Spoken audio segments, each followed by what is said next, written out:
सदर आरफ अलवी के 2 ट्वीट्स ने तहलका मचा दिया और अब यूं महसूस होता है कि सदर आरफ अलवी साहब अपना सामान बांध चुके हैं और ये 9 सितंबर के बाद कराची तशरीफ़ ले जाएंगे और उसके बाद इनका जो सदारती दौर था वो ख़त्म हो जाएगा, क्योंकि आइन के मुताबिक इन्हें एक्सटेंशन मिल सकती है जब तक नया सदर नहीं आता। लेकिन इन ट्वीट्स के बाद अब सदर साहब मज़ीद सदर साहब नहीं रह सकेंगे। अब सवाल ये है कि ये क्या वाकई चले जाएंगे, इस्तीफ़ा दे देंगे या फिर इनको निकाल दिया जाएगा और फिर इनकी जगह नया सदर कौन आएगा, ये हम आपको आज के व्लॉग में बताएंगे। और परवेज़ खटक साहब जहांगीर तरीन साहब से आगे निकल के उन्होंने वाकई खैबर पख्तूनख्वा के अंदर अपनी स्ट्रेंथ का मुजाहरा कर दिया। ये कितनी स्ट्रेंथ है और क्या वाकई ये पीटीआई को वहाँ पे शिकस्त दे सकेंगे, ये भी हम आपको आज के व्लॉग में बताएंगे।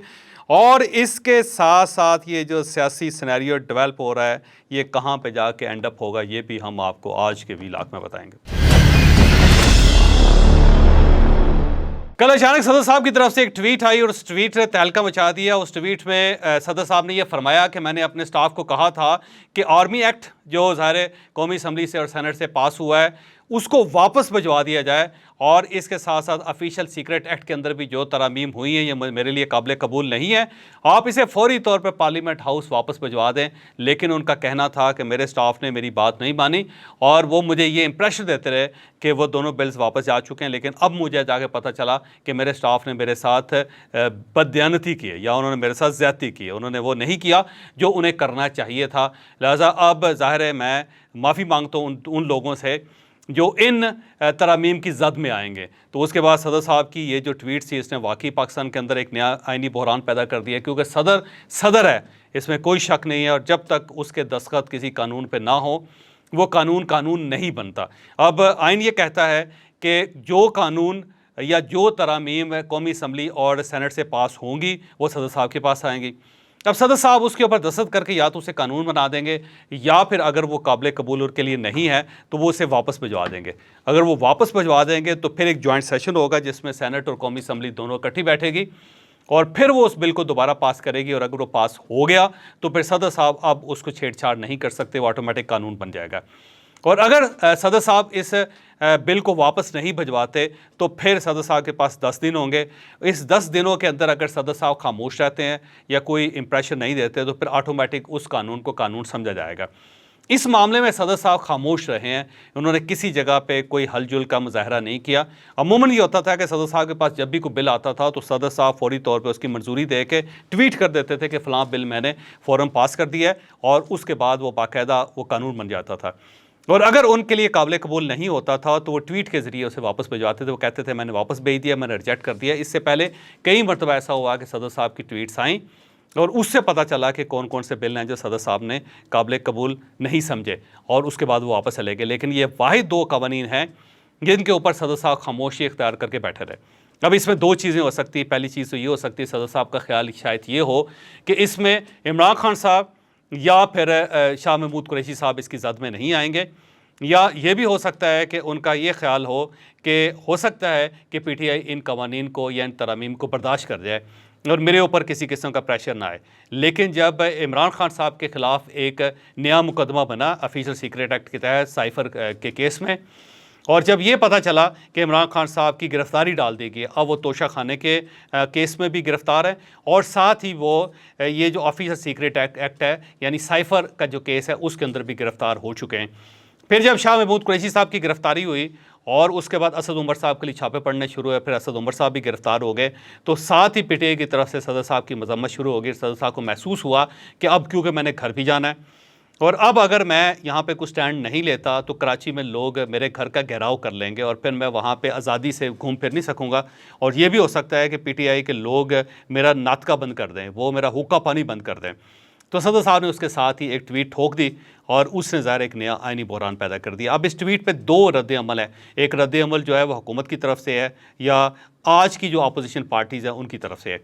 उन पार्टीज़ की तरफ से ये कहा जा रहा है कि क्योंकि सदर साहब ने 10 दिन में कोई रिस्पांस नहीं किया था, लिहाजा आर्टिकल 75 के तहत अब वो तब्दीलियाँ कानून का हिस्सा बन चुकी हैं।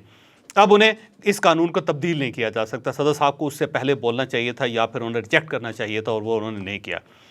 जबकि दूसरी तरफ पीटीआई की तरफ से नारे लगाए जा रहे हैं, दावे किए जा रहे हैं, सदर आरिफ अलवी के लिए तालियां बजाई जा रही हैं और पीटीआई के अपने जो वकला हैं वो ये कह रहे हैं कि हम सुप्रीम कोर्ट ऑफ पाकिस्तान से रिव्यू करेंगे। अब सुप्रीम कोर्ट ऑफ पाकिस्तान ने इसका जवाब देना है कि क्या इस कानून का कानून समझा जाए या फिर सदर साहब की इस ट्वीट के बाद इन कवानीन की कोई हैसियत नहीं है। अगर तो सुप्रीम कोर्ट ऑफ पाकिस्तान के पास चला गया ये मामला तो मेरी इंफॉर्मेशन ये है कि सुप्रीम कोर्ट ऑफ पाकिस्तान इसे एंटरटेन कर लेगी और अगर चीफ जस्टिस ऑफ पाकिस्तान ने जाते जाते इन दोनों कवानीन को उड़ा दिया तो फिर इमरान खान साहब और शाह महमूद कुरैशी साहब को ठीक ठाक रिलीफ मिल जाएगी और साथ असद उमर साहब को भी इसके अंदर रिलीफ मिल जाएगी। अब सवाल ये है कि इस सारे मामले में असल गफलत किसकी, क्या सदर साहब की है या फिर हुकूमत पाकिस्तान की है या पुरानी हुकूमत की है। तो मेरा ख्याल ये है कि सदर साहब इसमें डंडी मार गए। सदर साहब को ये नहीं करना चाहिए था। इनका जो मनसब है बड़ा बुलंद मनसब है। अगर इन्हें उस वक्त एतराज़ था तो इन्हें फौरी तौर पर यह बिल वापस भेजना चाहिए था ताकि हुकूमत जॉइंट सेशन बुलवा के उस बिल को मंजूर कर ले। लेकिन सदर साहब जो खामोशी अख्तियार करके बैठे रहे, शायद ये भी चीफ जस्टिस ऑफ पाकिस्तान की तरह इस गवर्नमेंट के जाने का इंतज़ार कर रहे थे या कौमी असम्बली के टूटने का इंतज़ार कर रहे थे कि जब कौमी असम्बली टूट जाएगी तो फिर ज़ाहिर है पार्लियामेंट मुकम्मल नहीं होगी। जब पार्लियामेंट मुकम्मल नहीं होगी तो फिर इन कवानीन को जॉइंट सेशन के ज़रिए मंजूर नहीं करवाया जा सके। तो सदर साहब भी इंतज़ार कर रहे थे। बहरहाल जो ही इंतज़ार ख़त्म हुआ सदर साहब का तो सदर साहब ने फौरी तौर पर एक ट्वीट जारी कर दे। अब सदर साहब की अगर इस ट्वीट को सच मान लिया जाए तो अब सवाल यह है कि वो कौन से 2 ऑफिसर या 3 ऑफिसर्स हैं जिन्होंने सदर साहब की बात नहीं मानी। तो 2 ऐसे ऑफिसर्स होते हैं जो सदर साहब के पाबंद होते हैं अहकामात के।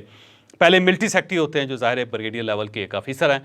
अब सदर साहब ने अगर उन्हें ऑर्डर दिया है और उन्होंने इस ऑर्डर के ऊपर अमल नहीं किया तो वो वाकई ही उनके खिलाफ तादीबी कार्रवाई हो सकती है। दूसरे होते हैं प्रिंसिपल सेक्रेटरी टू प्रेसिडेंट। अब ये जो सेक्रेटरी टू प्रेसिडेंट है ये भी बड़े इंपॉर्टेंट होते हैं। तमाम फैसले सेक्रेटरी टू प्रेसिडेंट के हाथ से निकलते हैं। अब सवाल ये कि क्या सदर साहब ने उनको वाकई कहा था। अगर तो उन्होंने उनको वाकई कहा था तो फिर ज़ाहिर सेक्रेटरी टू प्रेसिडेंट जो है वो भी शिकंजे में आ जाएंगे। लेकिन अब अगला सवाल ये है कि सदर साहब ने इंस्ट्रक्शन कैसे दी थी, क्या उन्होंने व्हाट्सएप किया था।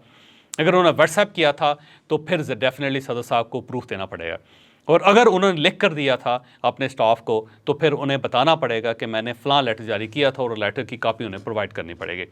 अगर तो वो लेटर की कापी प्रोवाइड कर देते हैं या अपनी इंस्ट्रक्शंस प्रोवाइड कर देते हैं तो फिर सुप्रीम कोर्ट ऑफ पाकिस्तान में सदर साहब सुरखरू हो जाएंगे। और अगर सदर साहब के पास कोई ऐसा एविडेंस नहीं होता तो फिर इन अफसरों के खिलाफ कोई तादीबी कार्रवाई नहीं की जा सकेगी अगर सदर साहब फिर उसमें मार खा जाएंगे।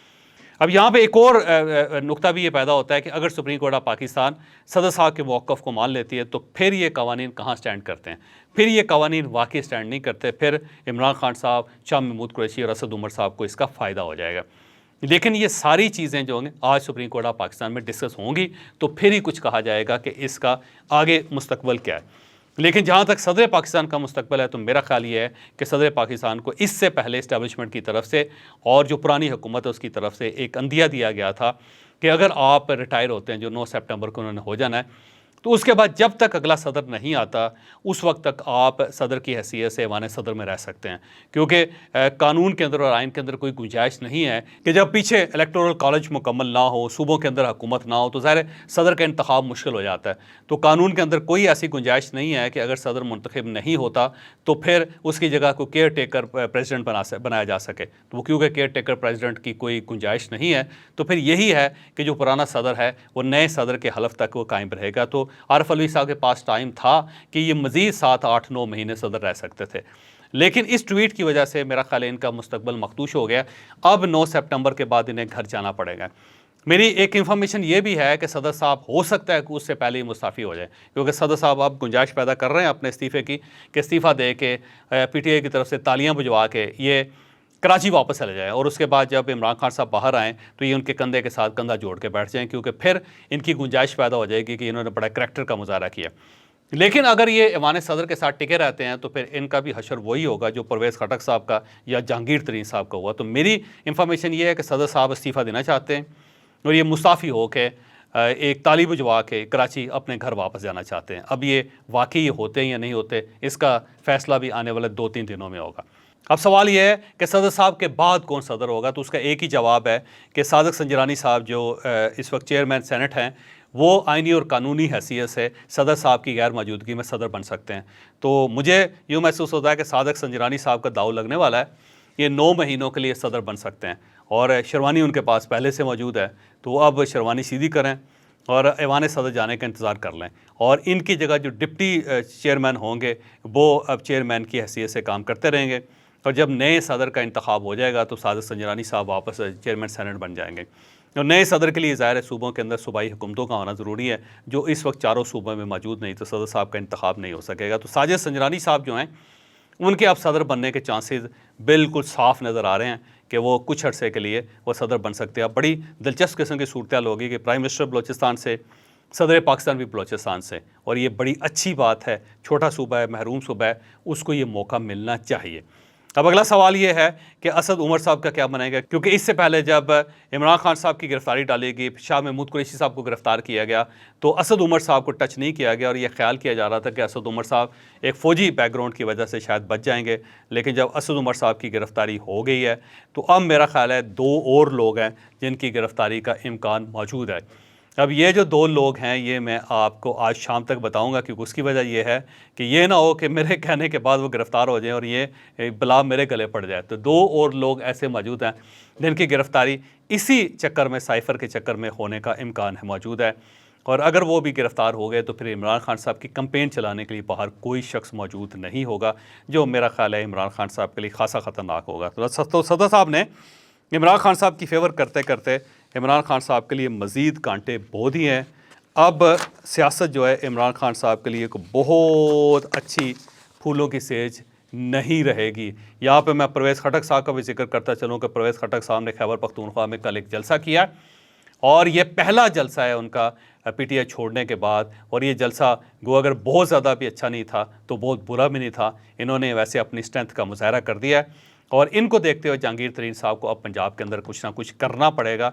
लेकिन इस्तेहकाम पाकिस्तान पार्टी का इशू ये है कि उसके 2 लीडर्स हैं, एक जहांगीर तरीन साहब भी हैं और दूसरे उनके साथ अलीम खान साहब भी हैं। मेरा ख्याल ये फ़ैसला करना ज़रूरी है एक पार्टी किसने चलानी है।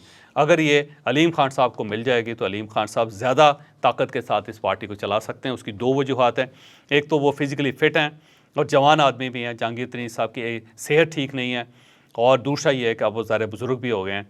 और इसके साथ साथ ये भी वजह है कि उनकी सियासत में ठहराव है जहांगीर तरीन साहब की, वो जलसे जुलूस के लीडर नहीं हैं। लेकिन अलीम खान साहब इस गैप को कवर कर सकते हैं। तो अलीम खान साहब को अगर ये मौका मिले तो वो पार्टी ज़बरदस्त तरीके से चला लेंगे, वरना ये पार्टी इसी कियास के अंदर कहीं मुझे ख़तरा है कि कहीं मार ना खा जाए।